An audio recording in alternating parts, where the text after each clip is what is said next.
I just listened to the progression project with Laird Hamilton, and he said, what was the biggest revolution in foiling?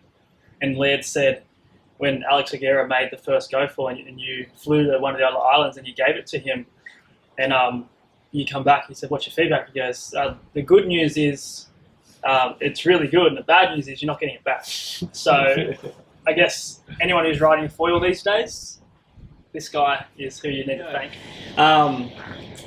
So since you started, you've done fuselage, mast, one piece, carbon. Everything is carbon, but nothing's metal, really, is it? Why did you make it like that from the start? We haven't changed anything really until recently. Basically, this all comes from the early days of when I first started making kite foils. I was just learning how to mold all of this stuff and build my own kite foils from scratch, because the stuff that I had gotten was falling apart, and Maui's really hard on equipment. So our original kite foils, where we would bolt a wing right on top, put like 3 screws on it, and then I'd go out. What really pissed me off the most, I'd make this wing, I worked 2 weeks on it, I finally got it ready, and it's like I've blood, sweat, and tears. I go out, hit the reef, boom, I knock it out. Lose my front wing that I worked all this time on. Yeah. And so that's what made me to come up with the system of making this cone. Yeah. So it's like the wing fits on, I only need 1 screw, it's super rock solid. If I hit the reef, I don't lose my wing. That was the main reason why I did this in the beginning. But anyway, we did the same thing with the tail wing. It was like, hey, if it's working on that, let's just put the tail wing on like that too, so that it's very hard to lose it. So it's more about making super strong equipment, don't lose it. The reason I went with the one-piece fuselage and mast is because eventually most problems will be right at this connection here. A lot of force going through. A lot of force going here. You've got your wings trying to twist this fuselage back and forth. You hit the reef or whatever, your screws are backing out. There's a lot of problems that can happen right there. That's why we go with the bomb-proof, one-piece system. Yeah, and is that solid carbon? The whole thing is solid. The masts are solid carbon at this point. Everything is totally solid on this, all the way down to the plate. So there is no aluminum. It sounds like aluminum, though. Yeah. You think it's metal. You hit this with a screwdriver or something metal, and you're like, whoa, that's metal for sure. Yeah. No, it's just solid pre-preg carbon. The whole thing. But the most convenient thing about a GoFoil too is that you only got 2 screws for your front wings. Put it together. You don't need 8 screws. You don't need to find your Torx wrench that you lost in the car, and you can't find another guy at the beach who has one. We use a number 3 Phillips screwdriver. For all of you guys that don't know, most Phillips are a number 2. We use a number 3. The reason you use a number 3, Hemiya, a number 3, is that this is a bigger screwdriver. It's harder to strip your screws. So that's the reason why we use number 3s. So show them how to put that together, how easy it is to put together. Touch on that. Literally plug and play. Slide it on like that. Hit your mallet on the leading edge. That's on. And then you put your screw in the front there. Just easy, simple, it's strong. Super solid. Super solid, because this thing can't spin because it has the collar. It's, you run into the reef all the time with GoFoils over here in Maui, so it's like the birthplace of where all that cone stuff came from, is right here hitting the reef. Yeah. So it's super strong, solid, simple.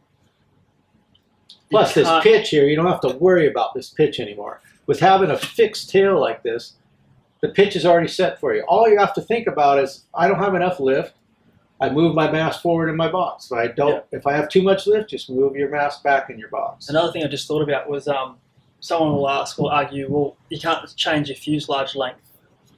We changed the fuselage length through the tail wing. Just a tail wing. Yeah, a little longer one. Yeah. That's how you get it off. Okay, so we got the 2 different masts here. This is the new version 2. This is the original version 1.5. And what you can see is that the geometry has changed to where this fuselage has been shifted forward about 50 millimeters, so 2 inches roughly. It's the same exact fuselage, so just imagine this fuselage has been shifted forward onto this mast. The other change we have is this cord is slightly wider, so it's a little bit thicker. This is 3 millimeters wider.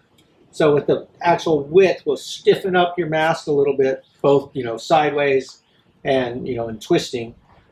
The other thing was with this foil section on this cord itself is a racier foil section. This is more of what we would use on a fast racing wing. So we've got a little bit of reflex, concave, in the tail part of this, the trailing edge, and a little bit different. This is more called a 50-50 foil. This is more probably about 35% is where the main foil thickness is. So it's faster, slipperier, and a little bit smoother through the water. You just feel smoother, less chance that it's vibrating or making any noise, just a cleaner foil section all around. The other thing with shifting this foil or the fuselage forward is that it has helped with the pumping. And the reason it's helping with the pumping is that your front wing is up forward, so just imagine you're rocking back and forth while you're pumping. And you're up on your front, you're up in the back, you're up in the front. What's happening is your front wing is moving a lot more than when it's a little bit further back. So you notice when this one's rocking, the front wing doesn't move as much as this one. You can see how this one kind of oscillates up and down. So you're getting a little bit more effect out of your front wing driving down, and it actually feels like you're squirting forward more than when you're riding this mast. It gives you that projection. What I found going from 1.5 to V2 was on your pump back out as a prone rider, it projects you forwards rather than like so much up and down. Yeah. I found it feels like it turns nicer, definitely faster. Yeah, you can feel the difference. Yeah, sweet. And is there any other features on that mast you want to show off or talk about? The other features on this is, since your fuselage has been shifted forward, so just imagine your wing is further forward on your board, so you want your mast to come back about at least 1 inch. So what we have done, if we put, say you're in your board and your boxes are already at the back, we put some extra holes in here to where you can go back further. This is about 35 millimeters, it's about 1 3/8 inches, so you can go that much further back. Yeah. So if you need to, there's extra holes there. Just when you have these holes, there's extra holes here too, in case you want to go forward. Don't ever use the 2 inside middle holes together at once. Either spread the load out a little bit. Either use the back and this front one, or this front and this back one. Just don't ever use the 2 in the middle at once. One of the reasons why you don't want to do that is you can line up with the little hole that's in the middle of your tracks, and it'll come out. You won't realize that, oh, wait a minute, I lined it up right there and I tightened it all the way down. It wasn't really touching anything. It went up the hole. Yeah. So that's one of the main reasons why you don't put it there, so you don't line that up. And the V2 mast comes in a 70, 80, no, 70, 75, 80, 90, 100, 110. There's 110, but you have to, kind of special order that. Special order it. Tell Carla that, hey, I want one of those 110. I want what Kalani's riding over there in those giant waves in Kauai. Yeah. So And V2 is only in plate unless only in special plate order. Because if you make it a Tuttle and you want to tell them to move it an inch further back, you can't do anything with the Tuttle. Yeah. So we're going to stay away from building it for the Tuttle. Yeah. And then one other thing I would say is, if you lose them, you can buy them with the sets as well of these. Because you can't go to the hardware store and buy these. We sell those sets. Yeah. Don't you love that sound? That's why you use a good mallet. Shh, we don't offer it, so don't say that. Go frickin' buy one. Throw that in a second, and then your tail wing to there.